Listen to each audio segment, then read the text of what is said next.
I'm Heidi Billotto, host of Charlotte Living Online, and in our culinary section this week we're looking at local. So we're going to cook a local chicken garnished with local greens and local hothouse tomatoes, and we're going to season it with some local herbs. The first thing we're going to do is to make a rack for our chicken to roast on, and we're going to do that with an onion. Rather than using a metal rack, the onion's going to give a lot of flavor. So we're just going to take a sweet onion. If Vidalias are in season, that's a perfect choice.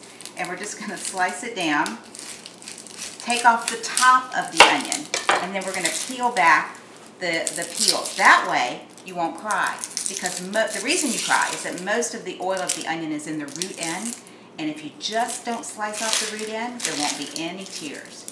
So we'll peel that back. Now, sweet onions are often sort of flying saucer shaped, so they're hard to stand up and cut. See, it's just going to fall over.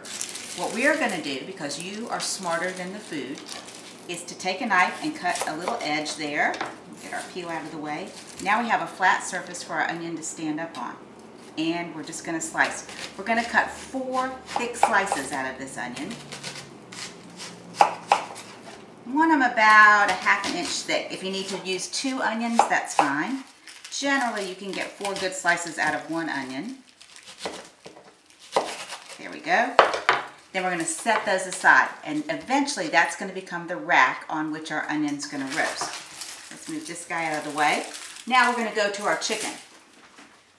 This is a chicken from Windy Hill Farms here in the Charlotte, North Carolina area.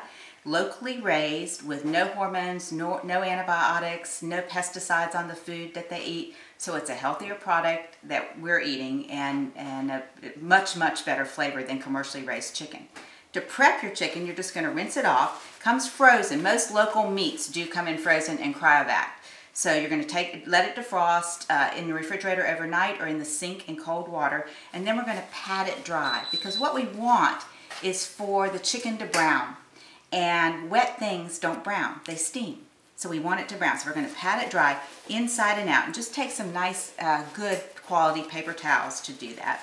Then to prep the chicken, we're going to take the wings. If we don't do anything to it and we put it in the oven to roast, it's just going to sort of go out and look like it's flying when it's in the oven.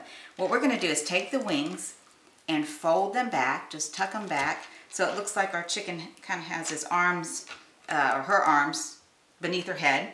We're going to take the legs and tie them up, and we're going to use just a little piece of trussing twine for that, or kitchen twine if you want to do that.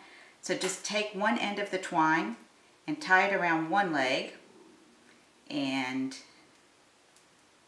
so you have a little end there. So you've got a little end now and a long end. We're going to take across the legs and just twist the string up and around them. And then tie those 2 ends together. That way you have a nice, neat little package. Now we're going to season the bird. So you can use just about anything you want. If you want to take a slice of orange or a slice of lemon and tuck it underneath the breast skin, you can do that. You can do the same thing with fresh herbs. I like just seasoning the whole outside and then inside the cavity as well. And I do that with several things. We're going to take a spice mixture. This is actually a product called Bell's Seasoning, but it's a mix of dried thyme and dried marjoram, and we're just going to sprinkle that all over. So you can use those dried herbs if you want, and we'll rub it all over the chicken. See, because our chicken's dry, the spice is sticking to it, not rolling off. Then we're going to take some dried sumac. This is an unusual spice, but has so much flavor. Sort of slightly spicy, slightly citrusy. Put that all over the chicken. Then a little bit of pepper. Just sprinkle that on, and you can do that to taste. And then we're going to take some fresh herbs. So I've got fresh, locally grown herbs. These are, this is some rosemary, and we're just going to take it off the bigger stem. And then some fresh thyme, and we're going to take that and just stuff all that inside the cavity. Now if you want to, you can also take a small onion. I've got one here already peeled. Cut it into quarters, or you could take an orange and do the same thing, or a lemon, or a combination of the citrus fruits in the onion, and pop it right in the chicken. So that's going to give a little bit of flavor from the inside out. Now, remember the onion that we cut up to use as our rack for our pan? We've got a roasting pan here. This is actually a Dutch oven. So it can be used on top of the stove or inside the stove, either one, inside the oven, either one.